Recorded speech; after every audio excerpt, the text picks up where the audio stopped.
যার সাথে কয়েকদিন পর পায়েলের বিয়ে, সে তার বর্তমান স্ত্রীর সাথে ঘুরে বেড়াচ্ছে। তা কিছুতেই মেনে নিতে পারছে না পায়েল। গালে যুবকের ঠোঁটের আলতো স্পর্শ পেয়ে রিমি স্থির হয়ে বসে থাকে। শরীরে এক অদ্ভুত স্রোত বয়ে যায় তার। যুবকটি এখনও রিমির খুব কাছাকাছি। নিঃশ্বাস উঠানামা করছে দুজনের দ্রুততার সাথে। রিমি চোখ পিটপিট করে খুলে অয়নকে নিজের কাছে দেখে দ্রুত সরে যেতে চায়, কিন্তু বরাবরের মতোই ব্যর্থ হয়। অয়ন রিমির গালে হাত রেখে শান্ত দৃষ্টি মিলে চেয়ে থাকে কিছুক্ষণ। তার বয়ার্থ রিমি পরিতিকে। অতঃপর খুব শীতল গলায় বলে ওঠে, তোমাকে আমি আগেও বলেছিলাম রিমি পরি, তুমি নিজের সজ্ঞানেই আমি তোমাকে কখনোই আঘাত করতে পারবো না। অন্যদের ক্ষেত্রে শাস্তি কঠোরতম হলেও তোমার ক্ষেত্রে শাস্তিটা কিছুটা আলাদা, কিছুটা বিশেষ। কিন্তু কেন? রিমির অবুঝ প্রশ্নে অয়ন রাগ করে না, বরং মাথা নাড়িয়ে রিমির গালে হাত রেখে বলে, রিমি পরি, তুমি আমার কাছে বিশেষ এক নাম তাই। গাড়িতে রিমি এবং অয়ন বসে আছে। অয়ন ড্রাইভ করছে, রিমি অয়নের পাশের সিটে বসে আছে। শীতের রাত, পিনপতন নীরবতা চারদিকে এখন। শীতের রাতে যুবক যুবতী গাড়িতে বসে আনমনে কিছু ভেবে চলেছে প্রতিক্ষণ। কিন্তু আদৌ তারা কি একে অপরের মনের অবস্থা বুঝতে পেরেছে? রিমির কাছে অয়ন চৌধুরী শুধুমাত্র এক রহস্যময় চরিত্র বলে মনে হচ্ছে, যাকে বলে উপন্যাসের কেন্দ্রীয় রহস্যময় চরিত্র। রিমি নিজের গালে হাত ছোঁয়ালো। অয়ন তখন কঠিনতম শাস্তির কথা বলে, যে তার গালে আলতো করে ঠোঁটের স্পর্শ দিবে তা কখনোই আশা করেনি রিমি। বারবার শুধু গালে হাত রেখে চোখ বন্ধ করে দৃশ্যটা কল্পনা করেছে। তখন কেন সে অয়নকে আটকায়নি? কেন নিজের সাথে নিজেই যুদ্ধ চালিয়ে যাচ্ছে রিমি? রিমি গাড়ির আয়নার দিকে তাকিয়ে থাকে। অয়ন খুবই মনোযোগ সহকারে গাড়ি চালালেও তার অদরের কোণে মুচকি হাসি বিদ্যমান। অর্থাৎ অয়নের এতক্ষণ ধরে রিমির সমস্ত কার্যকলাপ লক্ষ্য করেছিল। কথাটি ভেবেই লজ্জায় লাল হয়ে যায় রিমি। গৌরবর্ণের মুখশ্রীতে এক টুকরো লজ্জার গাঢ় রং এসে হাতছানি দেয়। অয়ন তো ঠিকই লক্ষ্য করে। গাড়িতে হঠাৎ করে ব্রেক কষে যুবক। অয়নের এমন আচরণে কিছুটা হকচকিয়ে যায় রিমি। তাতে গুরুত্ব না দিয়ে অয়ন গাড়ির সিটে হেলান দিয়ে বসে বুকে হাত দিয়ে মধুর কণ্ঠে বলে ওঠে, রিমি পরি, তোমার লজ্জামাখা মুখশ্রী অয়ন চৌধুরীর বুকে আঘাত করতেই যথেষ্ট। অয়ন চৌধুরী বাড়ির সামনে গাড়িটি থামাতেই রিমি চটজলদি গাড়ি থেকে নেমে বাড়ির ভিতরে প্রবেশ করে। অয়ন বাড়ির ভিতরে ঢুকে না, বরং গাড়িটা পার্ক করতে পার্কিংয়ের জায়গায় নিয়ে যায়। বাড়ির ভিতরে ঢুকতে রিমি খেয়াল করে পায়েল এবং রুহানা চৌধুরী ড্রয়িং রুমে বসে আছে। রিমিকে দেখতে তারা কেমন সরু চোখে রিমির দিকে তাকায়। তাদের এমন চাহনির মানে রিমি হঠাৎ বুঝতে পারল না। রিমিকে দেখে পায়েলের মাথায় যেন আগুন ধরে যায়। পায়েল উঠে দাঁড়িয়ে রিমির সামনে দাঁড়িয়ে রিমির হাত জোরে চেপে ধরে বলে, অয়নের সাথে আজকাল তো বেশ ভালোই ঘুরে বেড়াচ্ছ তুমি। আবার সবাইকে বলে বেড়াচ্ছ তুমি অয়নের wife. How dare you. Payel রিমির হাত অনেক শক্ত করে চেপে ধরেছে, যার ফলে রিমি ব্যথা পাচ্ছে। রিমি হাত ছাড়াতে ছাড়াতে বলে ওঠে, আমি কাউকে কিচ্ছু বলিনি, তার আগে আপনি আমার হাতটা ছাড়ুন। পায়েল রিমির হাত ছাড়ে না, বরং আরও শক্ত করে চেপে হুমকি সুরে বলে, ছাড়বো না আমি। কি করবা তুমি? এ মেয়ে, একটা কথা ভালো করে মাথায় ঢুকিয়ে নাও, একদম অয়নের ওয়াইফ হওয়ার চেষ্টা করবে না। কয়েকদিন পর আমার এবং অয়নের বিয়ে। আমার অয়নের আশেপাশেও যেন তোমাকে না দেখি। অয়ন গাড়িটা পার করে বাড়িতে ঢুকছিল, তখনই তার সামনের দিকে চোখ যায়। সঙ্গে সঙ্গে চোখ দুটো রাগে টকবক করতে থাকে। ফাইল শক্ত করে তার রিমিপুরির হাত চেপে ধরে আছে, এমনকি শাসাচ্ছেও। একজন স্টাফ রুহানা চৌধুরীর জন্য কপি নিয়ে যাচ্ছিল। অয়ন স্টাফের থেকে সে কপিটা নিয়ে দ্রুত এগিয়ে গিয়ে পায়েলের হাতে রিমির হাত ছাড়িয়ে পায়েলের হাতে সে গরম কপিটা ঢেলে দেয়। পায়েল ব্যথায় চিৎকার করে ওঠে। অয়নের এমন কাজে রিমি সহ সবাই হতবাক হয়ে যায়। রুহানা চৌধুরী উঠে দাঁড়ান। পায়েলের চিৎকারে মেয়ে এবং রোজা চৌধুরীও বেরিয়ে আসেন। পায়েল ব্যথায় রীতিমতো কেঁদে ফেলছে, ফোসকা পড়ে গেছে তার হাতে। একদম গরম কফিটা অয়ন তার হাতে ঢেলে দিয়েছে। অয়ন পায়েলের সেই ফোসকা পড়া হাতটা চেপে ধরে, এতে পায়েল দ্বিগুণ ব্যথায় কুঁকড়ে ওঠে। অয়ন পায়েলের হাত চেপে ধরে ক্ষিপ্ত সুরে বলে, আমার রিমিপুরিকে টাচ করার সাহস কোথা থেকে পেলে তুমি? Just ridiculous. তোমাকে আমি আগেও বলেছি, একদম আমার প্রতি নিজের অধিকার বোধ দেখানোর সাহস করবে না। তোমাকে জাস্ট গ্র্যান্ডমার জন্য বিয়েটা করতে যাচ্ছি আমি। ফাইল ছলছল চোখে বলে, অয়ন, তুমি এই 2 দিনের মেয়ের জন্য আমার হাতে গরম কফি ঢেলে দিলে? অয়ন পায়েলের হাত ছেড়ে শক্ত মুখে বলে, পারলে তো। যে হাত দিয়ে তুমি আমার রিমি পরীকে টাচ করার সাহস দেখিয়েছ, সে হাতটাই ভেঙে গড়িয়ে দিতাম। অ্যান্ড মুখ সামলে কথা বলো। 2 দিনের মেয়ে মানে? ও হচ্ছে মিসেস অয়ন চৌধুরী। এখনও কিন্তু আমাদের ডিভোর্সটা হয়নি। কথাটি বলে রিমি কিছু বলার সুযোগ না দিয়ে রিমির হাত ধরে সকলের সামনেই অয়ন রিমিকে উপরে নিয়ে যেতে লাগলো। রোজা চৌধুরী হা হয়ে তাকিয়ে আছে। পায়েল পোস্কা পড়া হাত নিয়ে অসহায় হয়ে দাঁড়িয়ে আছে। মেঘ এরকম দৃশ্য দেখে মুখ দিয়ে সিটি বাজিয়ে দেয়। এসব কিছুই নীরব দর্শক হয়ে রইলেন রুহানা চৌধুরী। তিনি বুঝতেই পারছেন না অয়ন আসলে চাইছেটা কি। হঠাৎই এক ভয় মনে জেগে বসে রুহানা চৌধুরীর। তিনি যা ভাবছেন তা যদি সঠিক হয় তাহলে তো সব শেষ। অয়ন রিমির হাত ধরে নিজের ঘরে নিয়ে আসে। দরজা খট করে বন্ধ করে দেয়। অয়নের হঠাৎ দরজা বন্ধ করে দেওয়ায় ভড়কে যায় রিমি। বয়ার্ত গলায় বলে ওঠে, আপনি দরজা কেন বন্ধ করলেন? দরজা খুলুন বলছি। সবাই কি ভাববে? আপনি কি শুরু করেছেন? হ্যাঁ, আপনাকে না আমার পাগল ছাড়া আর কিচ্ছুই মনে হচ্ছে না। নিচে কি কাণ্ডটা না ঘটালেন আপনি? এভাবে কেউ গরম কফি ঢেলে দেয়? অয়ন রিমির কথার গুরুত্ব দেয় না, বরং ওয়াশরুমে গিয়ে মগে ঠান্ডা পানি নিয়ে আসে। রিমির হাতখানা আলতো করে ধরে রিমির হাতের লাল হওয়া জায়গাটি ঠান্ডা পানি দিতে থাকে। অয়ন জানে রিমির হাতে ব্যথা পেয়েছে। রিমি চোখ বন্ধ করে ফেলে। রিমি ব্যথা পাওয়াতে অয়নের কষ্ট লাগে। তার থেকে বেশি রাগও ওঠে। পায়েলকে সে কিছুতেই ছেড়ে দিবে না। তার রিমি পরীকে যে বা যারা আঘাত করতে চাইবে সবাইকে নিঃশেষ করে দিবে অয়ন। রিমি এবং মেঘ বাড়ির বাগানের দোলনায় বসে নিজেদের মতো গল্প করছে। মেঘের একমাত্র গল্পের সঙ্গী হয়ে উঠেছে রিমি। রিমিরও বেশ ভালো লাগে মেঘকে। বেশ মিশুক একটা মেয়ে। গল্পের এই পর্যায়ে মেঘ রিমির দিকে প্রশ্ন ছড়ে বলে, রিমি আপু, তুমি কি একটা জিনিস গভীরভাবে ভেবে দেখেছ? কি ভাববো? অয়ন ভাইয়া কেমন প্রসেসিভ হয়ে উঠেছে তোমার প্রতি। আজকে কেমন সকলের সামনে পায়েলাপুর হাতে গরম কফি ঢেলে দিল। এসবের মানে কিছু বুঝতে পারছো তুমি? রিমি জানে মেঘ আসলে তাকে কি বলতে চাইছে। রিমি কিছু বলতে যাবে তখনই কেউ মেঘকে হাঁক ছেড়ে ডাকে। পুরুষের গলা পেয়ে রিমি এবং মেঘ একসাথেই পিছনে ঘুরে তাকায়। ফারহান তাদের দিকে এগিয়ে আসছে। ফারহানকে দেখে রিমির ভয়ে হাত পা কাঁপতে থাকে। ফারহান তো তার দিকে এগিয়ে আসছে।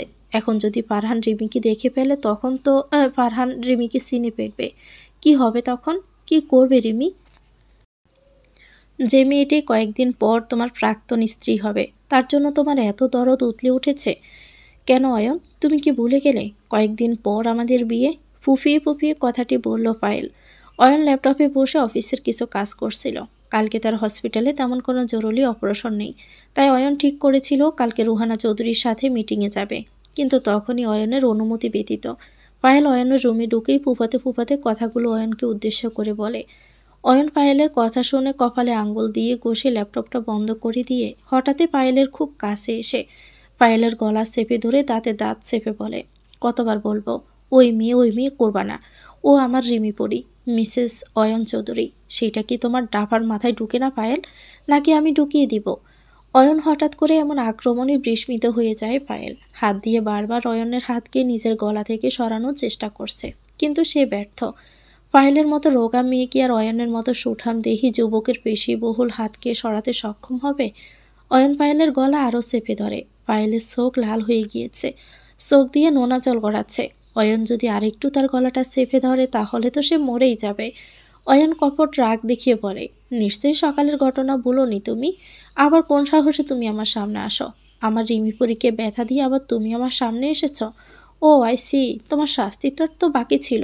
ভালোই হয়েছে, আমাকে আর তোমার কাছে যেতে হলো না, বরং তুমি চলে এসেছো আমার কাছে। কথাটি বলি অয়ন ভয়ঙ্করভাবেই বাঁকা হাসল। পায়েলের এবার সত্যি ভয় জেগে বসেছে মনে। অয়নের পাগলামো সম্বন্ধে তার যথেষ্ট ধারণা আছে।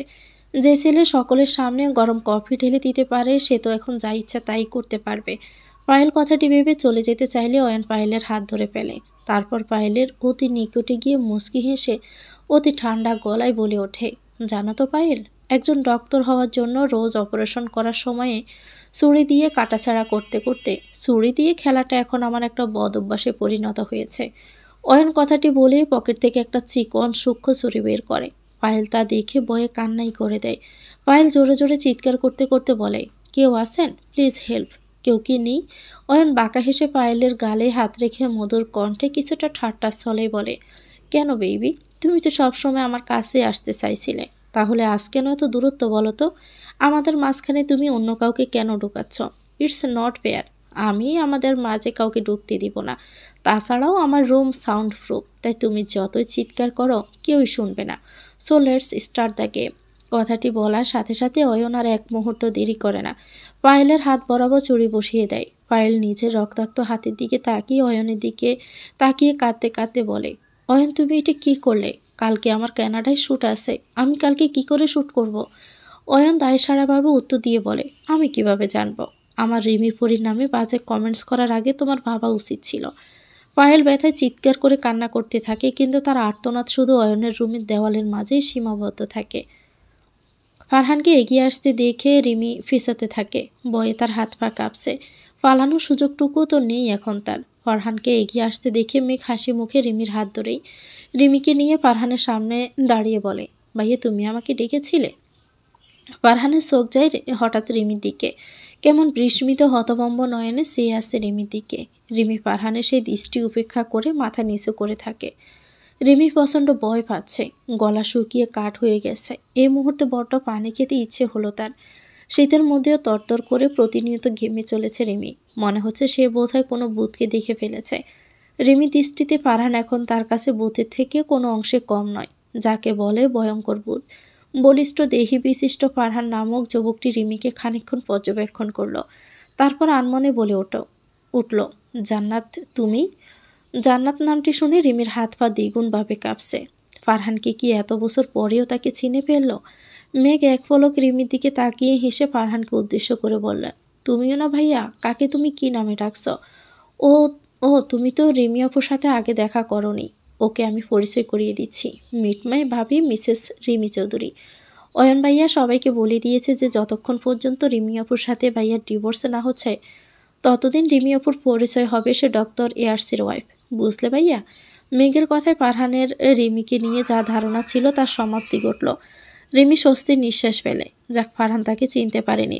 ফারহান এবার পকেট থেকে একটা বড় চকলেটের প্যাকেট বের করে মেঘের হাতে গুঁজে দিয়ে বলে, আজকে অফিসে যাওয়ার সময় তোর ফেভারিট চকলেটটা চোখে পড়ল, তাই কিনে রেখেছিলাম। ফারহান কথাটি বলি আর দাঁড়ায় না, দৃঢ়ভাবে স্থান ত্যাগ করে। মেঘ চকলেটটার দিকে তাকিয়ে প্রাপ্তির হাসি হাসে। জানো রিমিপু, আমার ফারহান ভাইয়া না চেঞ্জ হয়ে যায়নি, এখনও আগের মতো আছে। শুধু ভালোবাসার বহিঃপ্রকাশ হয়তো আগের মতো করে না, কিন্তু এখনও তার বোনের জন্য ভালোবাসা বিন্দু মাত্র কমেনি। কেন যে সব কিছু চেঞ্জ হয়ে গেল? একটা জ্বর সব কিছু চেঞ্জ করে ফেলল। কথাটি বলতে বলতে মেঘের চোখ দিয়ে নোনা জল গড়িয়ে পড়ল। রিমি তার সযত্নের সাথে মুছে দিয়ে বলে, কেঁদো না মেঘ, আবারও সব কিছু ঠিক হয়ে যাবে, শুধু একটু সময়ের অপেক্ষা। মেঘকে সান্ত্বনা দেওয়ার জন্য রিমি কথাটি বললেও রিমি খুব ভালো করে জানে কিছুই ঠিক হবে না। রিমি বাগানে দোলনায় বসে ভাবছে, তাকে যা করার খুব তাড়াতাড়ি করতে হবে। আজ ভাগ্যক্রমে সে বেঁচে গেছে, কিন্তু ফারহান যদি তাকে চিনে ফেলে তখন কি হবে? তখন তো সে যা করতে এসেছিল তা করতেই পারবে না। রিমি আনমনে কিছু ভাবছিল, তখনই অয়নের উপস্থিতি রিমি নিজের পাশে টের পায়। অয়নকে এই মুহূর্তে দেখে কিছুটা ঘাবড়ে যায় রিমি।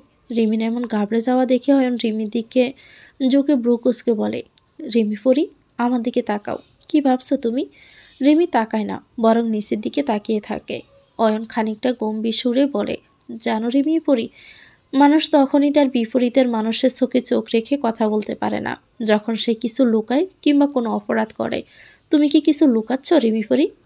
অয়নের কথার প্রতি উত্তরে রিমি ঠিক কী বলবে বুঝতে পারছে না।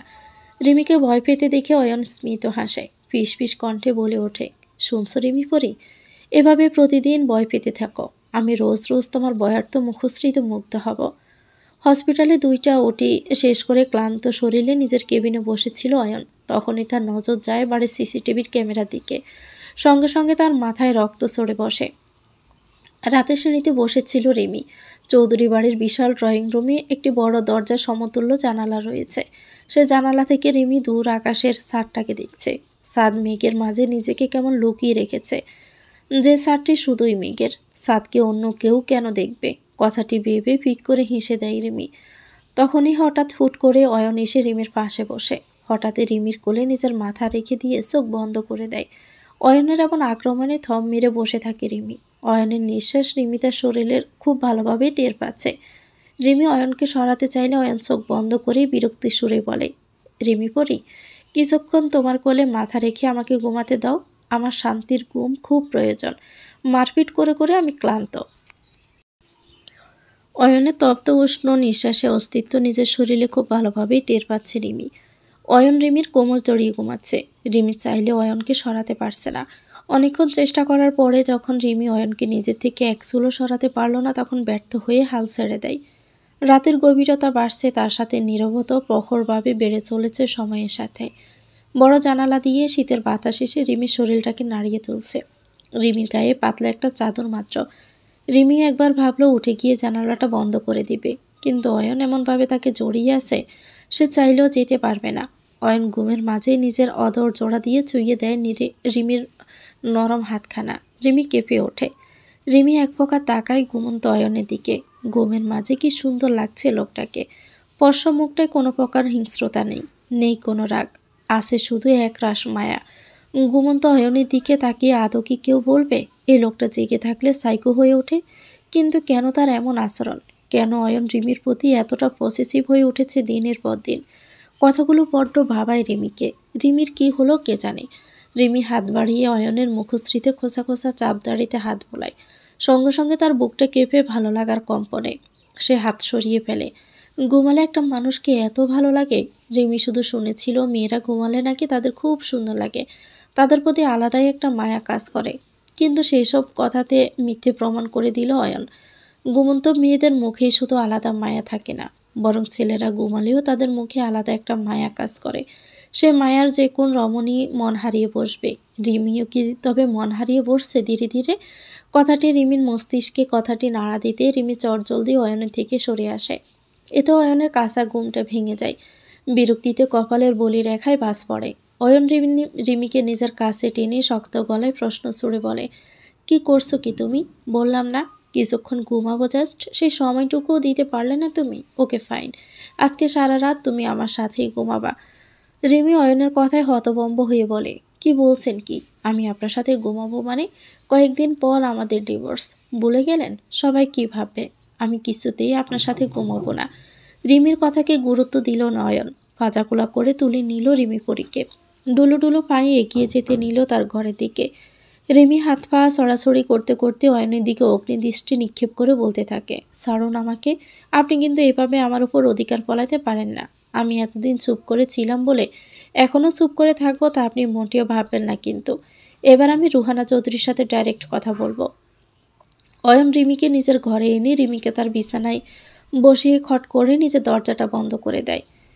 তারপর নিজের ব্লেজারটা খুলে বিছানায় ফেলে দেয়। অয়নের এমন কাজে বরকে যায় রিমি। জোরে জোরে নিঃশ্বাস ফেলে কাঁপা কাঁপা কণ্ঠে আওড়াতে থাকে, আপনি কিন্তু আমার কাছে আসবেন না, একদমই না। আপনি যদি ভেবে থাকেন আপনি আমাকে একা পেয়ে আমার সুযোগ নেবেন, তাহলে কিন্তু আপনি ভুল ভাবছেন। রিমির এমন কথায় অয়ন হঠাৎ রিমির অনেক কাছে এসে রিমির গাল চেপে ধরে রাগান্বিত সুরে বলে, সিনেমার ডায়ালগ দেওয়া শেষ? আর সব থেকে বড় কথা, আমরা এখন হাজব্যান্ড ওয়াইফ। আমি যদি তোমার উপর অধিকার খাটাতেও চাই, তখন তুমি আমাকে চাইলেও আমাকে আটকাতে পারবা না। তাই এইসব ইডিয়েট মার্কা কথাবার্তা নেক্সট টাইম থেকে বলবে না। কথাটি বলে পুনরায় রিমির কোলে মাথা রেখে শুয়ে পড়ল। রিমি কিছু বলতে চাইলে অয়ন গুম গুম কণ্ঠে এক প্রকার শাসিয়ে বলে উঠল, এবার যদি আমাকে ডিস্টার্ব করেছো তাহলে আমি তোমার সাথে রোমান্টিকতার ক্লাস নিব। ইউনো সাসে হটি নটি রোমান্টিক ক্লাস, বুঝতে পারছো তো রিমি পরি? What I mean. অয়ন দুষ্ট হেসে কথাটি বলেই ঘুমিয়ে পড়ল পুনরায়। অয়নের দুষ্ট হাসির কারণটি বুঝতে তেমন বেগ পেতে হলো না রিমির। রিমি শুকনো ডোক গিলে চুপ থাকলো। এই লোকটাকে দিয়ে তার কোনো বিশ্বাস নেই, যা বলে তাই করে। রিমি আরেকটু ভালো করে অয়নকে পর্যবেক্ষণ করে দেখতে পেল অয়নের ঠোঁটের কোণে রক্তের দাগ কিসের সাথে লেগে যেন কেটে গেছে। সঙ্গে সঙ্গে রিমির অয়নের বলা কিছুক্ষণ আগের কথা মনে পড়ল। অয়ন কিসব মারপিটের কথা বলেছিল। রিমির বুক থেকে দীর্ঘশ্বাস বেরিয়ে আসে। অয়নের ঘুমন্ত মুখের দিকে তাকিয়ে বিড়বিড় করে বলতে লাগলো, না জানি কার 12টা বাজিয়েছেন উনি। আল্লাহ, এই লোকটা কি সত্যি একটা সাইকো নাকি? উফ। রিমি অয়নের নামে এটা সেটা বলতে বলতে অয়নের বিছানাতে পিঠ ঠেকিয়ে ঘুমিয়ে গেল এক সময়। পাখির কিচিরমিচির শব্দে রক্তাক্ত আকাশে সূর্য যখন উকি দিচ্ছে, তখনই শিশির ছড়াচ্ছে সবুজ দুর্বাকাশে। শীষের জগায় জমা শিশিরগুলো যেন মুক্ত দানার মতো দুতে ছড়াচ্ছে। হিম হয়ে উঠেছে শীতের ভোরের আকাশ। অয়নের ঘুম প্রতিদিন ভোর 5টায় ভাঙে। অয়ন যত দেরি করে ঘুমাক না কেন তার সঠিক সময়ে ঘুম থেকে ওঠে। ঘুম থেকে উঠে অয়নের চোখ গেল তার রিমিপুরীর দিকে। সঙ্গে সঙ্গে মনটা তার প্রশান্তিতে ভরে গেল। ঘুমন্ত রিমিপুরীকে বড্ড স্নিগ্ধ লাগছে তার কাছে, যেন কোনো ফুটন্ত গোলাপ। অয়ন আলতো হাসল। রিমিকে বড্ড শুইয়ে দিতে ইচ্ছে হলো তার। অয়ন নিজের ইচ্ছাকে সংযত করল না। বরং রিমির গালে আলতো করে চুমু খেলো। রিমি এতে খানিকটা নড়ে পুনরায় ঘুমিয়ে যায়। অয়ন হেসে রিমির গায়ে কম্বলটা জড়িয়ে আনমনে বলে উঠল, ভালোবাসি কিনা জানি না, তবে তোমার মায়ায় জড়িয়ে যাচ্ছি প্রতিনিয়ত রিমি পরি। অয়ন দ্রুত উঠে নামাজ পড়তে চলে যায়। আজকে কেন যেন তার নামাজ পড়তে ইচ্ছে করলো। হয়তো মহান আল্লাহই তাকে মহামূল্যবান কিছু দিয়েছে, সেটারই শুকরিয়া আদায় করবে সে। রুহানা চৌধুরী তার কেবিনে বসে রাগে ফুঁসছেন। মাথা কাজ করছে না তার। কিছুক্ষণের মাঝে অয়নের উপস্থিতি টের পান তিনি। ক্রোধ নিয়ে অয়নের পানে চেয়ে থাকেন। তারপর ক্ষিপ্ত গলায় বলে, অয়ন তুমি জানো তুমি কি করেছ? জানি আমি। অয়নের সহজ উত্তর। মিস্টার শেখ হসপিটালে ভর্তি। ওনার যদি কিছু হয়ে যায় তখন উনি আমাদের উপর স্টেপ নেবেন। আমাদের কোম্পানির একটা বিশাল ক্ষতি তো তুমি করেই ফেলেছ। ফাইল অসুস্থ হয়ে পড়েছে, তাই কানাডা যেতে পারেনি। তার মধ্যে তুমি মিস্টার শেখের সাথে যা করেছ, এতে উনি আমার সাথে শত্রুতা করবেন, যার ফল মোটেও ভালো হবে না। তুমি শুনছো কিছু অয়ন? অয়ন শান্ত ভঙ্গিতে চেয়ারে বসে পড়ে। তার মনে পড়ে যায় গতকালকের ঘটনা। সে যখন হসপিটালে বসেছিল তখন তার চোখ যায় সিসিটিভির দিকে। ড্রয়িং রুমে তখন রুহানা চৌধুরী এবং মিস্টার শেখ ছিলেন। মিস্টার শেখকে রুহানা চৌধুরী বিশেষ আমন্ত্রণ করেছিলেন এবং কিছু কোম্পানির ব্যাপারে মিটিং করবে বলে। তখনই ড্রয়িং রুমের শত দরজা দিয়ে রিমি হসপিটালের উদ্দেশ্যে বের হয়ে যাচ্ছিল। মধ্যবয়স্ক মিস্টার শেখ রিমিকে দেখে মন্তব্য করে বসেন, মিসেস চৌধুরী, মেয়েটা কে বলুন তো? আপনাকে তো বলেছিলাম অয়নের ব্যাপারটা। নামের কয়েকদিনের বউ। তার ডিভোর্সের পরে এই মেয়েটা কি করবে? রক্ষিতার কাজ করবে? আমার ছেলের আবার রক্ষিতার খুব দরকার। কথাটি বলে হেসে পেটে পড়েছিলেন মিস্টার শেখ। অয়নের কানে সেই কথাটি যায়। অয়ন সোজা বাড়িতে চলে যায়। মিস্টার শেখকে তার মাথা ঠিক থাকে না। সামনে থাকা বড় রড দিয়ে ইচ্ছে মতো মারতে শুরু করে। মিস্টার শেখ রক্তাক্ত হয়ে পড়ে থাকে মাটিতে। কেউ চাইলেও আটকাতে পারে না অয়নকে। অয়ন পাগলের মতো আচরণ করছিল, হিংস্রভাবে মারছিল মিস্টার শেখকে। অয়ন রাগে গর্জে বলে ওঠে, ইউ ব্লাডি, এত সাহস কি করে হয় আমার রিমি পুরীকে রক্ষিতা বলার? তোকে তো আমি মেরেই ফেলবো। কথাটি বলে অয়ন তার মেশিন গান বের করলে রুহানা চৌধুরী কোনো রকমে অয়নকে ধরে ভিতরে নিয়ে গিয়ে ওষুধ খাইয়ে শান্ত করে। মিস্টার শেখকে হসপিটালে ভর্তি করান। কি হলো অয়ন?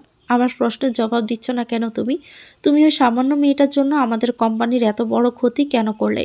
রুহানা চৌধুরীর প্রশ্নে অয়ন নিজের চোখের সামনেই নিজের ভালোবাসার মানুষটি অন্য কারো হয়ে গেল।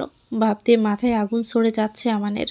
আমান অস্ট্রেলিয়ার বিশাল একটা কক্ষে বসে মনোযোগ দিয়ে সামনের মনিটরে চোখ মিলে চেয়ে রয়েছে। মনিটরের স্ক্রিনে বরাবরি করে দেখানো হচ্ছে অয়ন আর রিমির বিয়ের দৃশ্যটি। আমান ফুলের টপটা নিয়ে ছুঁড়ে মারে মনিটরের দিকে। সঙ্গে সঙ্গে তা ভেঙে চুরমার হয়ে যায়। আজ আমানের ছোট্ট একটা ভুল পদক্ষেপের জন্য সে তার রিমি পাখিকে হারিয়ে ফেলেছে চিরদিনের জন্য। কথাটি ভেবে আমান দীর্ঘশ্বাস ফেলে। রিমি হসপিটালের ক্যান্টিনে বসে আনমনে কিছু ভেবে চলছিল। জয়িতা রিমির পিঠে হাত চাপড়ে বসে পড়ে। রিমির কোনো হেলদোল নেই। সে নিজের জগতে বিপদ। তার অর্ডারকৃত কফিটি যে ঠান্ডা হয়ে গেছে ইতিমধ্যে, সেদিকে তার কোনো খেয়াল নেই। শীতের সকাল, তার মধ্যে গরম ধোয়া ওঠা কফি, ব্যাস আর কি চাই তখন। জয়িতা নিজের জন্য অর্ডার করলো একটা কফি। সে বেশ তৃপ্তির সাথে কফিটা পান করলো। তাদের ক্যান্টিনের কফিটা বেশ মজার। ক্যান্টিনের ছেলেটা ঢিলে ঢিলা পোশাক পরে আছে, এত শীতের মাঝেও। যদিও শীতে কাঁপছে কিছুটা, তবু কি সুন্দর চমৎকার হাসি ফুটিয়ে সবাইকে সবার অর্ডারকৃত খাবার পরিবেশন করছে। জয়িতা সকলের দিকে এক পলক তাকিয়ে রিমির দিকে তাকিয়ে রিমির মতিগতি বোঝার চেষ্টা করলো, কিন্তু বরাবরের মতোই জয়িতা ব্যর্থ। জয়িতা রিমির কাঁধে হাত রেখে বলল, কি ভাবছিস এত? রিমি এবার খানিকটা নড়ে চড়ে বসলো। সামান্য কেসে জবাব দিল, মা ফোন করেছিল রে। কেমন সংসার করছি জিজ্ঞেস করছিল। জামাই নিয়ে কেন আসছি না তা নিয়েও কথা বলছিল। মামুর শরীরটাও নাকি ভালো না, আমাকে দেখতে চাইছে খুব, সঙ্গে ওনাকেও নিয়ে আসতে বলছে। তা তুই কি বললি জবাবে? জয়িতার সোজা প্রশ্ন। রিমি কফির কাপে চুমুক দিতে দিতে বলল, বলেছি সুখেই আছি, উনি এখন ব্যস্ততায় আসতে পারবে না, আমি এসে দেখা করে যাব। আমার বড্ড ভয় হচ্ছে রে। মা এবং মামা যখন জানবে আমাদের ডিভোর্স হয়ে যাচ্ছে কয়েকদিনের মধ্যে, এমনকি ওনার বিয়েও কয়েকদিন পর, তখন কি হবে? আমি কি জবাব দিব তখন তাদেরকে? জয়িতা রিমির কথা শুনে মুখ পানসে হয়ে গেল। মুখ কালো করে জবাব দিল, সেটা তো তোর এই বাড়িতে আসার আগে ভাবা উচিত ছিল। আঙ্কেল আন্টিকে তো সব জেনেই যাবে, তখন কি করবি? কিভাবে লুকিয়ে রাখবি সব কিছু? রিমির হঠাৎ কফি কাপটা রেখে দিল। কান্না এসে তার গলায় দলা পাকানো শুরু করলো। কান্নাকে কোনো রকম নিয়ন্ত্রণ করে অভিমানের সুরে বলে উঠল, আজ যদি আমান আমাকে ছেড়ে চলে না যেত, তাহলে এই দিনটা কখনোই দেখতে হতো না রে। আজকে যা সব হচ্ছে সব কিছুর মূলে রয়েছে আমান। আমান কখনো আমার সামনে এলে আমি আমানকে প্রশ্ন করব, ও কেন আমাকে ছেড়ে চলে গেল। আমানকে আমার সেই প্রশ্নের উত্তর দিতেই হবে। আজ যা হচ্ছে সব আমানের জন্য হচ্ছে। আমানকে কখনো আমি ক্ষমা করব না। শেষের কথাটি এক প্রকার বিড়বিড় করে আওড়াতে আওড়াতে রিমি উঠে দাঁড়িয়ে চলে গেল। জয়িত ব্যাগ নিয়ে রিমির পিছনে পিছনে ছুটল। অয়নকে চুপ থাকতে দেখে রুহানা চৌধুরী এবার তেতে উঠলেন। ক্ষিপ্ত গলায় বলে ওঠেন, কি হলো অয়ন? উত্তর দিচ্ছ না কেন? আমি তোমার কাছে কিছু জিজ্ঞেস করছি। অয়ন খুব ভয়ঙ্করভাবে শান্ত দৃষ্টিতে চেয়ে রইল রুহানা চৌধুরীর দিকে। রুহানা চৌধুরী বরকে গেলেন। অয়ন উঠে দাঁড়িয়ে টেবিলের উপর বর দিয়ে রুহানা চৌধুরীর দিকে ঝুঁকে খুবই শীতল গলায় জবাব দিল, ট্রাস্ট মি গ্র্যান্ডমা, আজকে তোমার জায়গায় যদি অন্য কেউ হতো তাহলে আমার রিমিপুরীকে সামান্য মেয়ে বলার অপরাধে তার অবস্থা মিস্টার শেখের থেকেও করুণ হতো। আর তুমি মিস্টার শেখের কথা বলছো? সে আমাদের কিচ্ছু করতে পারবে না, সে ব্যবস্থা আমি করে ফেলেছি। কথাটি বলে অয়ন বাঁকা হাসল। রুহানা চৌধুরীর অবিশ্বাসে নয়নে চেয়ে রইলেন অয়নের দিকে। তিনি কাকে দেখছেন? যার কথা তো অয়ন আগে উঠতে বসতে আর সামান্য 2 দিনের মেয়ের জন্য রিমির জন্য অয়ন তাকে শাসাচ্ছে। এটাও কি সম্ভব? রুহানা চৌধুরীর কথার মাঝে তার ফোন বেজে ওঠে। ফোন রিসিভ করে তিনি যা শোনেন তাতে তার মাথা ঘুরে যাওয়ার উপক্রম। মিস্টার শেখের অবস্থা নাকি খুবই করুণ, প্যারালাইজড হয়ে গেছে। কিন্তু মার খেয়ে কেউ প্যারালাইজড হয়ে যায়? রুহানা চৌধুরী অয়নের দিকে তাকাতে অয়ন আরেক দফা মুচকি হেসে বলে, কোনো কিছুই অসম্ভব নয় গ্র্যান্ডমা। আমার রিমি পরীকে রক্ষিতা বলা শাস্তি তো আজীবন পেতেই হবে। আমি চাইলেও পারতাম মেরে ফেলতে, কিন্তু না, আমি ওকে মারবো না। আমি ওর এমন অবস্থা করেছি যে সারা জীবন ওকে বন্ধ করেই কাটাতে হবে। আমিও ডক্টর গ্র্যান্ডমা, সব কিছুই ছোট্ট একটা ইঞ্জেকশনের কামাল। আমি তো কিছুই করিনি। কথাটি বলে অয়ন হেসে শীষ বাজাতে বাজাতে বাহিরে চলে গেল। রুহানা চৌধুরীর মাথায় হাত। এ কি করছে অয়ন? অয়ন তো দিনের পর দিন বদ্ধ উন্মাদ হয়ে উঠেছে প্রতিনিয়ত। রিমি এবং জয়িতা ক্লাসে ঢুকতেই শুনতে পায় ডক্টর আসিফকে নাকি হসপিটাল থেকে বের করা দেওয়া হয়েছে। কথাটি শুনে রিমির বেশ রাগ উঠে যায়। এমনিতেই লোকটার এত খারাপ অবস্থা, তার উপরে চাকরি থেকেও বের করে দিল। এই লোকটাকে কি শুরু করেছে? কিছুক্ষণের মধ্যেই একজন নার্স এসে জানায় ডক্টর এআরসি রিমিকে জরুরি তলব করেছে। কথাটি কানে আসতেই ক্লাসের সকলে রিমির দিকে কেমন করে তাকালো, যেন তাদের ভবিষ্যতে বাসমতে রিমির জন্যই আজ তাদের আসিফ স্যার তাদের সাথে নেই। রিমি হতভম্ব হয়ে যায়। জয়িতা মুস্কি হেসে রিমির কানে ফিস ফিস করে বলল, তোর বরের তলব এসেছে, তাড়াতাড়ি যা, না হলে ক্লাসের সকলের সামনে তোকে তুলে নিয়ে যাবে। জয়িতার কথা শুনে রিমির চোখ বড় বড় হয়ে যায়। সে মাথা নাড়িয়ে দ্রুত পায়ে হেঁটে অয়নের কেবিনের সামনে যায়। May I come in sir? Ayan মাথা তুলে তাকিয়ে মুচকি হেসে বলে, ইয়েস কাম। রিমি অয়নের কাছে গিয়ে রাগ দেখিয়ে বলল, কি শুরু করেছেন কি আপনি? পাগল লোক একটা, সাইকো পুরো, আপনি পুরোই সাইকো। মাথার চিকিৎসা করান, সামান্য একটা কারণে এত কাণ্ড করে কেউ? আপনার জন্য সবাই আমার দিকে কেমন করে তাকাচ্ছিল। রিমি আরও কিছু বলতে চাইছিল কিন্তু বলতে দিল না অয়ন। রিমির মুখ আলতো করে চেপে ধরে বলে, আর একটা কথা নয়, অনেক বলেছ তুমি, সবাইকে নিয়ে প্রবলেম তো, ওকে, সেই সমস্যাও কালকে থেকে থাকবে না। অয়নের কথার মাঝে রিমি ঠিক বুঝলো না কিছু। রিমির ভাবনার মাঝে অয়ন রিমির গালে আলতো করে অদর শুইয়ে দিল। রিমি আবেশে চোখ বন্ধ করে ফেলে। কেঁপে উঠল তার ছোট্ট হৃদয়খানা। অয়ন রিমির কানের কাছে অতি শীতল গলায় বলল, ইউ নো রিমি পরি, তুমি যখন রেগে যাও তখন তোমার মুখশ্রী লাল টমেটোর মতো লাল টকটকে হয়ে যায়, ইচ্ছে করে খেয়ে ফেলি।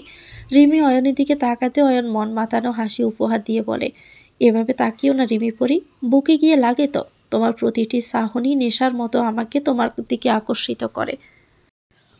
বিয়ের কয়েকদিন আগে নিজের হবু বরের সাথে তার বর্তমান স্ত্রীর ঘনিষ্ঠতা নিজের চোখে দেখে মাথা ঘুরে যাওয়ার উপক্রম পাইলের। ফাইল স্পষ্ট দেখতে পারছে অয়ন এবং রিমি একে অপরের কতটা কাছে, তাও আবার একা একটি বদ্ধ কেবিনে। ফাইল এসেছিল ভালো ভালো কথা বলে অয়নের সাথে নিজের ঝামেলাটা মিটিয়ে নেবে, কিন্তু সে এখানে এসে যে এমন একটা দৃশ্য দেখবে তা কখনোই বুঝতে পারেনি সে। ফাইল কিছুক্ষণ ঠায় দাঁড়িয়ে দ্রুত পায়ে রাগে ফুঁসতে ফুঁসতে বেরিয়ে যায়। অয়ন এখনও রিমির কাছাকাছি রয়েছে। দুজনের নিঃশ্বাসের গতি সমান তালে বেড়ে চলেছে দুজনের হৃদয়ের স্পন্দন। অয়নের রিমির ভীত মুখশ্রীর দিকে নিজেকে নিয়ন্ত্রণ করা বড্ড কঠিন কাজ লাগলো। নিজের জিহ্বা দিয়ে হালকা গোলাপি অদর জোড়া বিছিয়ে নিল। তারপর রিমির ঠোঁটের দিকে এগিয়ে গিয়ে গেল নিজের অদর জোড়া। রিমি শুকনো ডোক গিলল। সে বুঝতে পারছে যে সে যদি এখন অয়নকে না আটকায় তাহলে বড় কোনো অঘটন ঘটে যাবে। অয়নের ঠোঁট সুই সুই প্রায় রিমির ঠোঁটে। তখনই রিমি নিজের হাত দিয়ে অয়নের ঠোঁট চেপে ধরে কম্পিত গলায় বলে উঠল, আমার মনে হচ্ছে এখন আমাদের যাওয়া উচিত। আজকে তো আমাদের কয়েকটা কেবিনেও যেতে হবে পেশেন্ট দেখতে। রিমির কথায় অয়নের প্রচণ্ড রাগ হলো। রাগের নাক কেমন ফুলে গেল, ফর্সা মুখটা লাল টকটকে হয়ে গেল মুহূর্তেই রাগে। অয়ন রিমিকে নিজের সাথে মিশিয়ে দাঁতে দাঁত চেপে বলল, সবসময় কাছে আসতে চাইলে এত বাহানা করো কেন? হ্যাঁ, আমি তোমার হাজব্যান্ড হই না? এবার রিমিরও বেশ রাগ উঠে যায়। লোকটা তার উপর অধিকারবোধ দেখাচ্ছে, যাকে কয়েকদিন পর ডিভোর্স দিয়ে অন্য কাউকে বিয়ে করবে। তার উপর কিসের অধিকারবোধ অয়নের? রিমিও সঙ্গে সঙ্গে পাল্টা জবাব দিয়ে বলে, কিন্তু নামের হাজব্যান্ড হন আপনি মিস্টার ইয়ার্সি।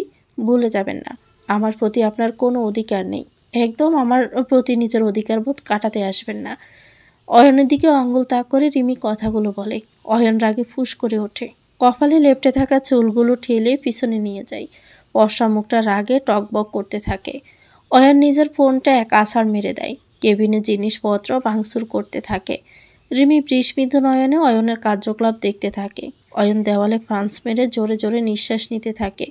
তারপর হাতে একটা ওষুধ নিয়ে চট জলদি খেয়ে রিমির দিকে তেড়ে আসে। রিমি পিছাতে চাইলেও অয়ন হ্যাঁচকা টান মেরে রিমির কপালের সাথে নিজের কপাল ঠেকিয়ে জোরে জোরে নিঃশ্বাস নিতে নিতে বলে, অধিকার কেউ কাউকে দেয় না রিমি পরি, অধিকার অনেক সময় আদায় করে নিতে হয়, ভালোবেসে না হলে জোর করে। কথাটি বলে অয়ন রিমির হাত ধরে চুমু খায়। রিমি স্থির নয়নে চেয়ে থাকে অয়নের দিকে। অয়ন নিচের দিকে তাকিয়ে বলে ওঠে, আমাকে রাগিও না রিমি পরি, তুমি জানো রাগের মাথায় আমার হিতাহিত জ্ঞান থাকে না। আমি চাই না তোমাকে কোনো প্রকার আঘাত করতে, তাই প্লিজ আমাকে রাগিও না তুমি। রিমি চোখ তুলে অয়নের দিকে তাকায়। অয়নের দৃষ্টি এখনও নিচে। অয়ন নিচের দিকে তাকিয়ে বলল, আমাদের সময় হয়ে যাচ্ছে রিমি পরি, it's now time for checking patients, let go. কথাটি বলে অয়ন রিমিকে এক প্রকার টেনে নিয়ে বাহিরে চলে যায়। ফারহান গাড়িতে বসে আছে মাথা নিচু করে। রিমিকে দেখার পরে তার কেন যেন খুব অস্থির লাগছে। মনে হচ্ছে রিমি যা দেখাচ্ছে সে তা একদমই নয়, তার পরিচয় অন্য কিছু, যা সে প্রতিনিয়ত লুকিয়ে যাচ্ছে। কিন্তু তার তার পরিচয়। রিমির চেহারাটা দেখলে ফারহানের মস্তিষ্কে এসে হানা দেয় জান্নাত নামটি। সঙ্গে সঙ্গে ফারহানের আঁখি জোড়ার কোনায় জমাট বাঁধে অশ্রু। ফারহান তার হাতের উল্টো ফিট দিয়ে মোছার চেষ্টা করে। পকেট থেকে ওয়ালেটটা থেকে একটা ছবি বের করে। ছবিতে বেশি ওঠে তার প্রিয়তমার প্রতিচ্ছবি। ফারহান তা দেখে এক প্রকার হু হু করে কেঁদে ওঠে। স্যার, মিলি কণ্ঠে নিজেকে সামলে নেয় ফারহান। গাড় গড়িয়ে দেখতে পায় তার গাড়ির সামনে দাঁড়িয়ে থাকা রমণীকে, তার সহকারী, বলতে গেলে অফিসে ফারহানের অ্যাসিস্ট্যান্ট হয় সে। ফারহান হাত নাড়িয়ে রমণীকে উদ্দেশ্য করে বলে, মিস সানা, আসুন, আমাদের দেরি হয়ে যাচ্ছে। ফারহানের ডাকে সানার হুঁশ আসে। সে চটজলদি ফারহানের গাড়িতে উঠে বসে। আজকে তাদের অফিসে জরুরি মিটিং আছে। সানা এক প্রকার ফারহানকে দেখে নিল। সাদা ব্লেজার পরিহিত বলিষ্ঠ দেহি শ্যামবর্ণের যুবক ফারহানকে আজ অন্য দিনের তুলনায় অন্যরকম সুন্দর লাগছে। সানা যে তাকে গভীর মনোযোগ দিয়ে পর্যবেক্ষণ করছে তা কি আদৌ লক্ষ্য করেছে ফারহান? ফারহান তো নিজের আপন মনে ল্যাপটপে চেয়ে রয়েছে। সানা হতাশার নিঃশ্বাস ফেলে জানালার দিকে মনোযোগ দেয়। অয়নের সাথে রিমি আজ রোগী দেখতে বের হয়েছে। অয়ন যথেষ্ট সত্যি ভালো একজন ডক্টর। মাথায় সমস্যা থাকলেও কাজের সময় সে একেবারে ঠিকঠাক। রোগীদের সাথে বেশ আপন মনে কথা বলে চলেছে সে, এবং খুবই নিষ্ঠার সাথে তাদের সমস্যাগুলো বোঝার চেষ্টা করছে। অয়নের সমস্ত কিছুই রিমি লক্ষ্য করেছে এবং সঙ্গে সঙ্গে তা খাতায় টুকিয়েও নিচ্ছে। অয়ন এবং রিমি একজন বৃদ্ধা মহিলা চেক আপ করছে একসাথে। বৃদ্ধা মহিলা রিমি এবং অয়নকে একসাথে দেখেই মুখের হাসি চড়া করে বলে, তোমাদের তো বেশ ভালোই মানিয়েছে, তোমরা কি স্বামী স্ত্রী লাগো নাকি গো? বিদ্যার কথা শুনে অয়ন বিদ্যার গাল টেনে আদুরে কণ্ঠে বলে, তোমার তো বেশ ভালোই বুদ্ধি আছে, ইটস গুড, ভেরি গুড, তুমি ঠিকই ধরেছ, আমরা হাজব্যান্ড ওয়াইফ। মহিলা আরেক দফা হেসে রিমির দিকে তাকিয়ে বলে, তা বিয়ে তো হলোই, দুটিকে মানিয়েছ খুব, তা নাতনি বাচ্চা কাচ্চা কবে নিচ্ছ? এ বয়স্ক মহিলাদের এই একটা জাতীয় সমস্যা, সদ্য বিবাহিত কোনো নরনারীকে দেখলেই এদের রেডিও যেখানে সেখানে শুরু হয়ে যায়। বাচ্চার কথা শুনে অয়ন গাড় গড়িয়ে রিমির দিকে বাঁকা হাসি দেয়। সে বাঁকা হাসির মানে বুঝতে খুব একটা বেশি বেগ পেতে হলো না রিমির। অস্বস্তি এবং লজ্জা দুটোই আঁকড়ে ধরল তাকে। রিমিকে লজ্জা পেতে দেখে আরেক দফা মুগ্ধ হলো অয়ন। নারীকে লজ্জায় লাগলে এত সুন্দর দেখায় কেন? নারী সত্যি অনন্যা। অয়নের রিমি পরি অয়নের চোখে অনন্যা, এক রূপবতী। রিমি হসপিটালের করিডোরে হাঁটছিল আপন মনে। অয়ন রিমির পিছনে আসছিল। অয়নের খুব ইচ্ছে হলো রিমির হাতখানা ধরে একটু হাঁটতে। অয়নের ভাবনার মাঝে জয়িতে এসে রিমির হাত ধরে বলতে লাগলো, কিরে রিমু, ছোটবেলার বিএফকে রেখে কই যাচ্ছিস তুই? আমারও তো এখন তুই পাত্তাও দেস না। জামাই পাইয়ে ভুলে গেছস? আই, দুজনে আজকে একসাথে ফুচকা খাই। জয়িতা রিমির হাত ধরে রাখায় অয়নের রাগে ফুঁস করে ওঠে। তার রিমি পরির হাত অন্য কেন কেউ ধরবে? এ হাতখানা তো সে ধরতে চেয়েছিল। জয়িতার যতই মেয়ে হোক, অয়নের অনুমতি ব্যতীত তার রিমি পরীকে কেন স্পর্শ করলো জয়িতা? আর কিসের বিএফের কথা বলছে? কে রিমির বিএফ? তাকে পেলে তো মাটিতেই পুঁততে দিবে অয়ন। কথাটি ভেবে অয়ন রাগে পুষতে পুষতে সামনের দিকে এগিয়ে যায়।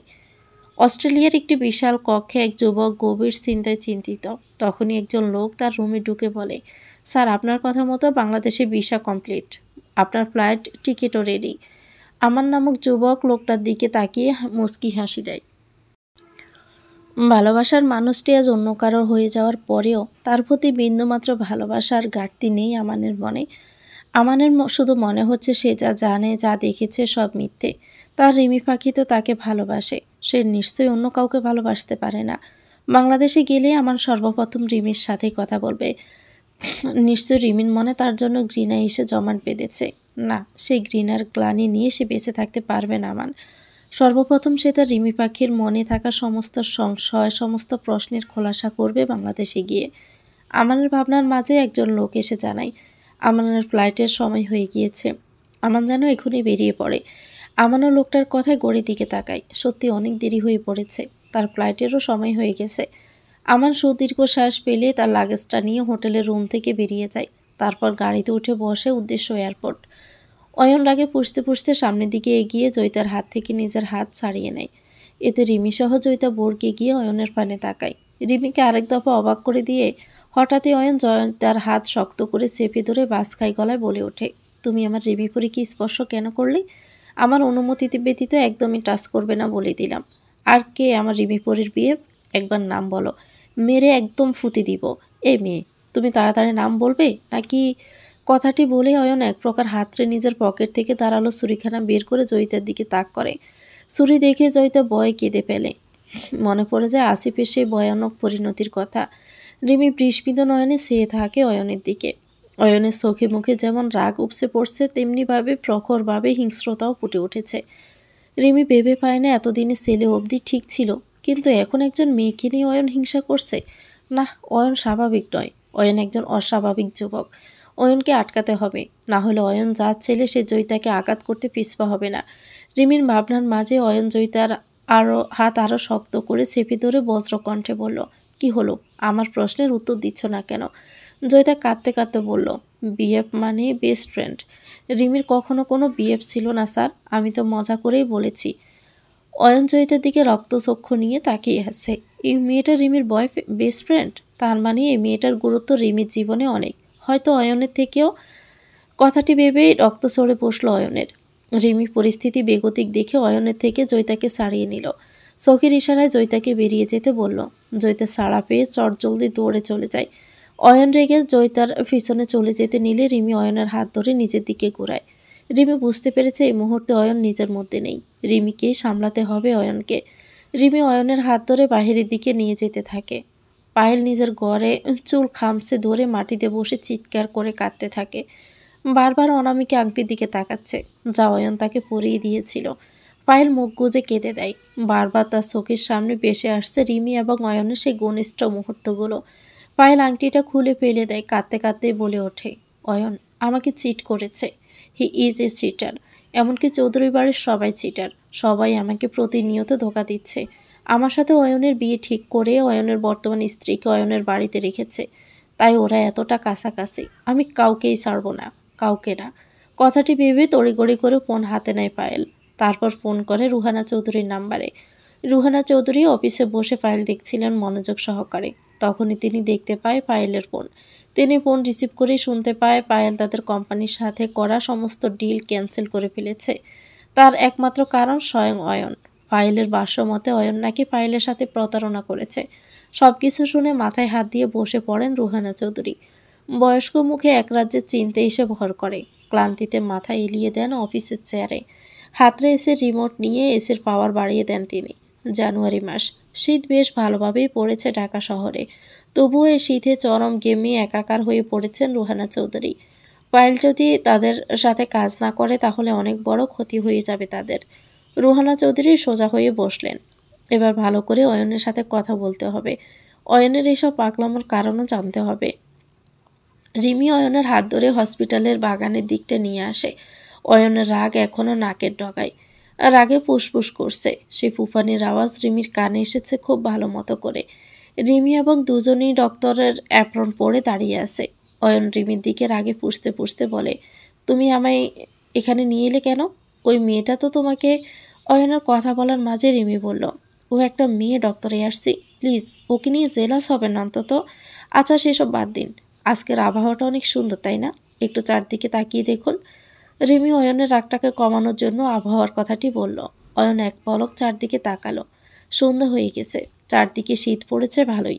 কুয়াশা এখনও পড়া শুরু হয়নি, তার মধ্যে আকাশে ঘন কালো মেঘ জমাট বাঁধতে শুরু করেছে। হয়তো জানুয়ারি মাসেও বৃষ্টি পড়বে। বৃষ্টি আসার পূর্বে ধরণীতে এক অদ্ভুত সুন্দর বাতাস এসে আশ্রে পড়ে। মনটাকে ভালো লাগায় নাড়িয়ে তোলে সেই বাতাস। অয়নের নিষ্প্রাণ দৃষ্টিতে তাকিয়ে থাকলো তার রিমিপুরীর দিকে। সেই তো প্রকৃতি দেখতেই ব্যস্ত। প্রকৃতিতে এক প্রকার মিশে যাচ্ছে রিমি। এই সুন্দর প্রকৃতি নিয়েও বেশ হিংসে জমল অয়নের মনে।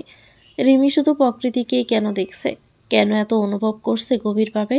প্রকৃতি সুন্দর বলে কি তাতে মিশে যেতে হবে? অয়নের মতো সুদর্শন যুবক রিমিতে মুগ্ধ, সে খেয়াল কি আদৌ আছে রিমির? একদমই না। অয়ন পকেটে হাত গুজে বলে, ওহে প্রকৃতপ্রেমী রমণী, মাঝে মাঝেই অদম বান্দার মনের অন্তরালে প্রবেশ করিয়েও তো দেখতে পারো। অনুভব করলেই বুঝবে এই যুবক তোমার জন্য কতটা কাতর। অয়নের গভীর আবেগ মাখা রিমির কানে আদৌ কি পৌঁছালো? হয়তোবা হ্যাঁ, হয়তোবা না।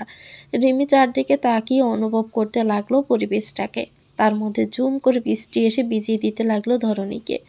ধরণীরও শীতের আমেজে বৃষ্টির সাথে মিশে যেতে লাগলো। রিমি বৃষ্টির সাথে তাল মিলিয়ে লাফালাফি করতে থাকে। শীতের মধ্যে বৃষ্টি সত্যি অনাকাঙ্ক্ষিত একটি জিনিস, তবুও বেশ ভালো লাগছে রিমির। রিমিকে বৃষ্টিতে ভিজতে দেখে অয়ন এগিয়ে যায় রিমির দিকে।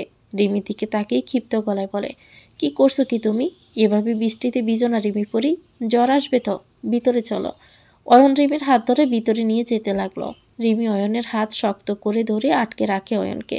গভীর আকুতি কণ্ঠে বলে ওঠে, আরও কিছুক্ষণ থাকি না? আমি বৃষ্টিতে কিছুক্ষণ দাঁড়িয়ে থাকতে চাই এবং চাই সে আমার সমস্ত উদ্বেগ ধুয়ে ফেলুক। প্রেয়সীর গভীর আকুতিকে নাকচ করার সাধ্য নেই যুবকের। যুবক তার প্রেয়সীকে জড়িয়ে ধরল। ঠান্ডার মধ্যে স্বামীর উষ্ণ স্পর্শ পেয়ে রিমিও আনমনে অয়নকে জড়িয়ে ধরল। মিশিয়ে নিল নিজেকে অয়নের সান্নিধ্যে। দূরত্ব কমল। একে অপরের নিঃশ্বাসের শব্দ প্রখর থেকে প্রখরতম হলো। অয়নের গায়ে লেপ্টে থাকা অ্যাপ্রনের উপর কালো হুডিটা অয়ন খুলে রিমির গায়ে ভালোভাবে জড়িয়ে দিল। রিমির ললাটে ধরে পিস কণ্ঠে গভীরভাবে বলল, রিমি পরি, বৃষ্টিকে শাস্তি দিতে ইচ্ছে করছে খুব। হিংসে হচ্ছে এই প্রকৃতির উপর, এই বৃষ্টির উপর। তোমাকে বৃষ্টি স্পর্শ করবে তা আমি মানতে নারাজ। তোমার স্পর্শ করার অধিকারটুকু শুধুই আমার। কথাটি বলে রিমি থুতনিটা উঁচু করে ধরে রিমির ললাটে অদর ছুঁয়ে দিল। কেঁপে উঠল রিমির সর্বাঙ্গ। অয়ন আরেকটু ঘনিষ্ঠ হলো রিমির। একেবারে মিশে যেতে চাইল তার রিমি পরিতে। অয়নের সাথে রিমিরও বড্ড অবাধ্য হতে ইচ্ছে হলো নিজের স্বামীর ডাকে সাড়া দিতে। কি হবে এমন? যা হবে সব কিছু তো বৈধই হবে। বৃষ্টির তেজ বাড়ছে, সময়ের সাথে সাথে বেড়েও চলছে। দুই যুবক যুবতীর ভিতরের অস্থিরতা। রিমি এক প্রকার অয়নের চোখের দিকে তাকালো, সঙ্গে সঙ্গে চোখ নামিয়ে ফেলল। অয়ন চোখের দিকে তাকানোর ক্ষমতা যে তার নেই, কেননা সেই চোখে রয়েছে আকুলতা, রয়েছে অজস্র নেশা। অয়ন রিমির গালে হাত রাখল। যুবকের ঠান্ডা হাতের স্পর্শে খানিকটা কেঁপে চোখ বন্ধ করে ফেলল রিমি নামক রমণী। মনে প্রেম নামক সুন্দর অনুভূতি ধরা দিল। সত্যি কি আবেগময় সুন্দর অনুভূতির নাম প্রেম? এই প্রেমই কি তবে রিমিও পড়ে গেল? রিমি চোখ বন্ধ করার সঙ্গে সঙ্গে বেসে উঠল অয়ন এবং পায়েলের এঙ্গেজমেন্টের দৃশ্য। সঙ্গে সঙ্গে চোখ মুখ খিসে নিজে থেকে সরিয়ে ফেলল অয়নকে। রিমির ধাক্কায় খানিকটা পিছিয়ে পড়ল অয়ন। কপালের বলি রেখায় রাগের রগগুলো ধরা দিতে লাগলো অস্পষ্টভাবে। রিমি হুডিটা নিজের গায়ে জড়িয়ে হন্তদন্ত হয়ে ছুটে হসপিটালের ভিতরে ঢুকে গেল। অয়ন রাগে বৃষ্টির মধ্যে লাথি দিয়ে সমস্ত ফুলের টব নিমিষে ভেঙে গড়িয়ে দিতে লাগলো। আজ তো তার রিমিপুরি এতটা কাছে চলে এসেছিল, তবে কেন আবারও দূরত্ব সৃষ্টি করল তাদের মধ্যে? অয়ন বেঞ্চে বসে চুল খামছে ধরে রিমি যাওয়ার পানে তাকিয়ে অসহায় হয়ে বলে, রিমি পরি, এই দূরত্ব আমার সত্যি বিচ্ছেদের থেকেও দ্বিগুণভাবে ব্যথিত করছে। খুব কষ্ট হচ্ছে, অসহ্য ব্যথা হচ্ছে। সেই ব্যথা কবে বুঝবে তুমি? অয়নের গভীর অনুরক্তি তার প্রেয়সীকে ঘিরে, কিন্তু তার প্রেয়সী কি তা শুনল আদৌ? রিমি হসপিটালে ঢুকে একটা ক্লাসরুমে চট করে ঢুকে গেল। এখন প্রায় সবাই তাদের বাড়িতে কিংবা হোস্টেলে চলে গিয়েছে, তাই ক্লাসরুমটা ফাঁকা পড়ে আছে। রিমি জোরে জোরে নিঃশ্বাস নিল খানিকটা। আরেকটি হলেই বিরাট ভুল করতে যাচ্ছিল সে। অয়ন তার স্বামী হলো, সে তো অন্য কারো, কয়েকদিন পর অন্য কারো হয়ে যাবে। তখন কি করবে রিমি? রিমি খুব ভালোভাবে বুঝতে পারছে অজান্তেই সাইকো স্বভাবের লোকটার প্রতি মন দিয়ে বসেছে সে গভীরভাবে। কিন্তু তা যে অন্যায়, বিরাট অন্যায়। প্রেম এমন এক জিনিস, মানুষের অজান্তেই তা মানুষের মনের অন্তরালে গভীরভাবে চলে আসে। কথাটি রিমির মস্তিষ্ক বারবার নাড়া দিচ্ছে। পরক্ষণে রিমি নিজেকে সামলে নেয়। তাকে তার অনুভূতিকে মাটি চাপা দিতে হবে। যে কাজের উদ্দেশ্যে সে চৌধুরী বাড়িতে ঢুকেছে সেই কাজটি এবার তাড়াতাড়ি করে অয়ন নামক মানুষটি থেকে মুক্তি নিয়ে চলে যাবে সে। রিমির মামা সবেমাত্র কাজ ছেড়ে সোফায় বসলেন। এলাকার চেয়ারম্যান তিনি, কম কাজকর্ম থাকে না তার।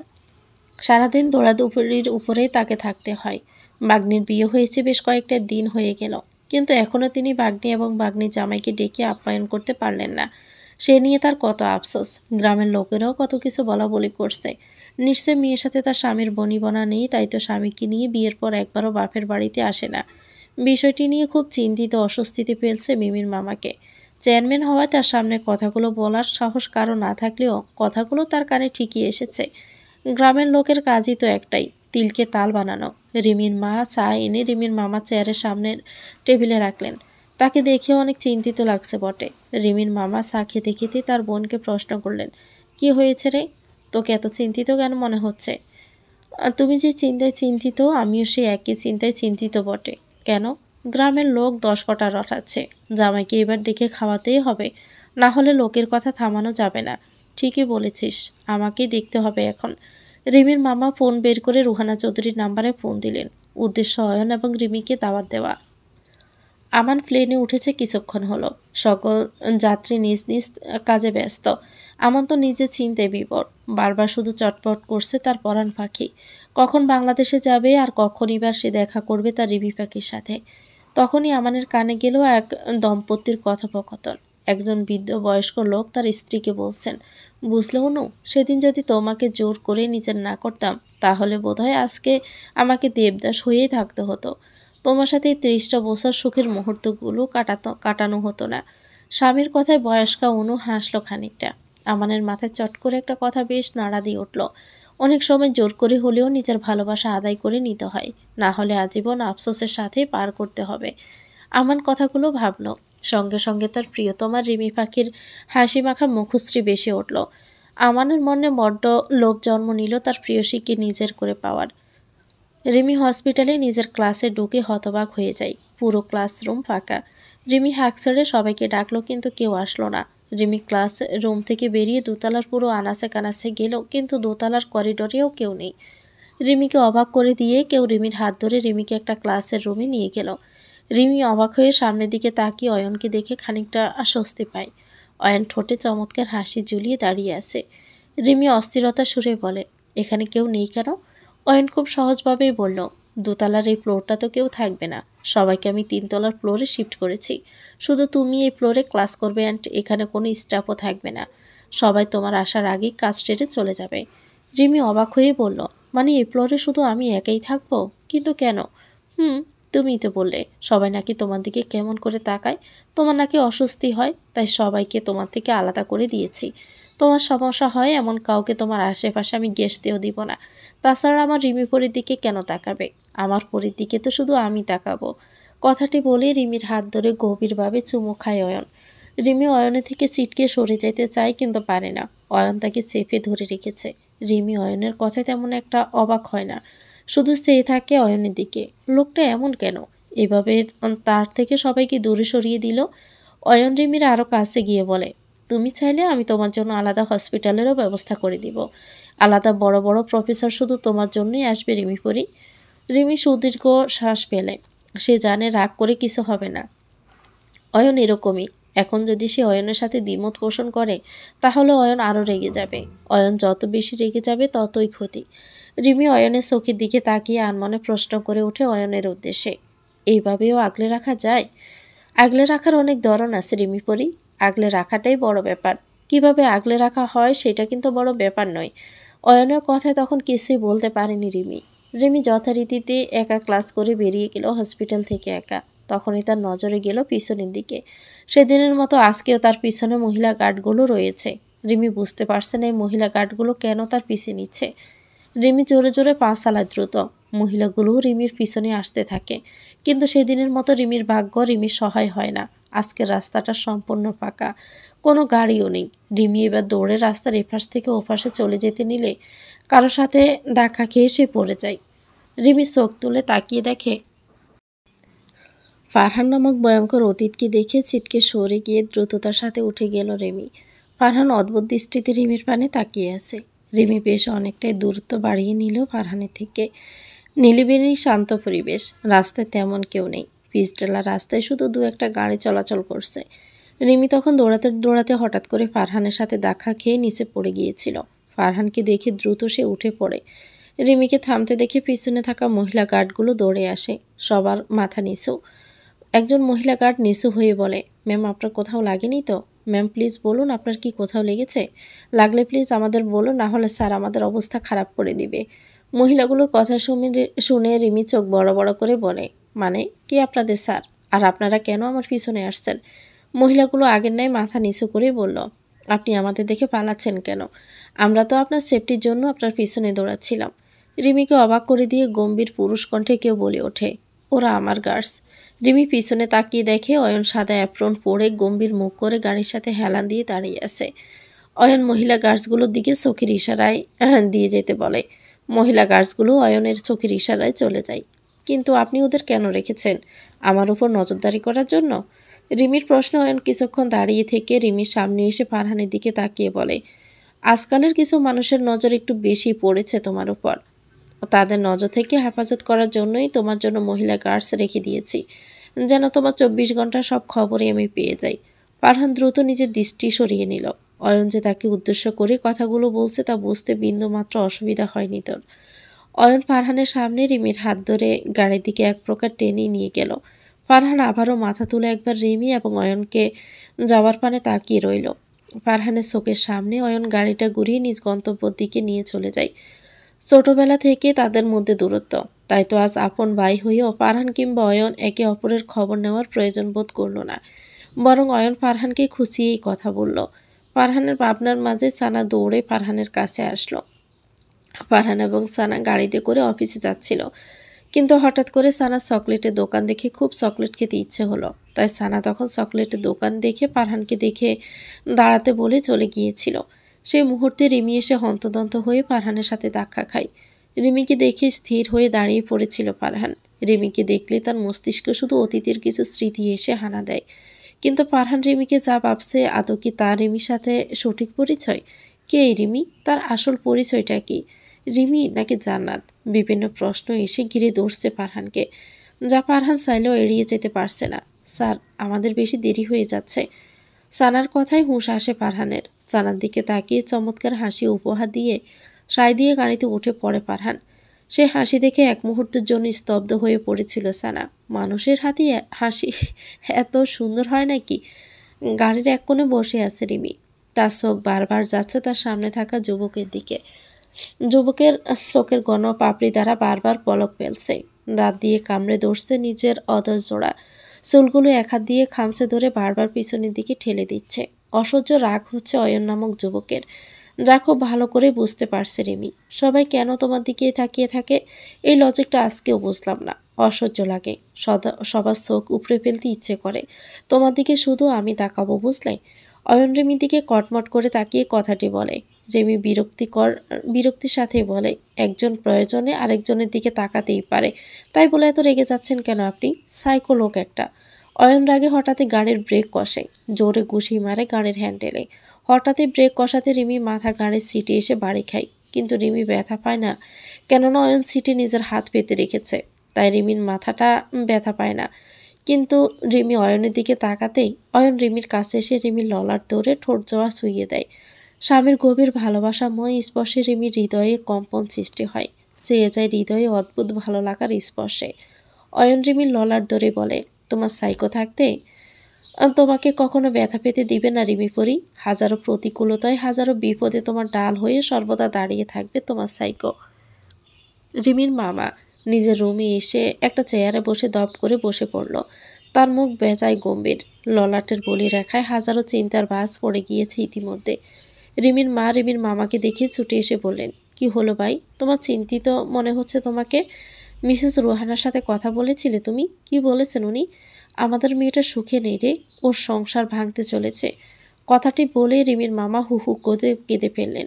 রিমির মা তার ভাইয়ের পাশে বসে অস্থির হয়ে বললেন, কি হয়েছেটা কি বলো, একটু খুলে বলো আমাকে, সংসার ভাঙতে চলেছে মানে কি? রিমির মামা দীর্ঘশ্বাস পেলে বললেন, আজকে রোহানা চৌধুরীকে ফোন দিয়েছিলাম। তখনই তিনি স্পষ্টভাবে জানিয়ে দিয়েছেন যে তখন অয়ন এবং রিমির বিয়ে শুধু সম্মান বাঁচানোর জন্যই দিয়েছেন। অয়ন এবং রিমির ডিভোর্স নাকি 2-3 দিনের মধ্যে করিয়ে দিবেন এবং অয়নের বিয়ে অন্য কারো সাথে দিবেন। আমাদের মেয়ের সংসারটা শেষে মেয়ের সংসার শেষ হয়ে যাবে শুনে রিমির মা হু হু করে কেঁদে উঠলেন। কাঁদতে কাঁদতে ভাইয়ের দিকে তাকিয়ে বললেন, ভাই, আমাদের দ্বারা অনেক বড় ভুল হয়ে গিয়েছে রে। আমরা মেয়েটাকে তো বিয়েটাই করতে চাইছিল না, আমার মেয়ের জীবনটাই শেষ হয়ে গেল।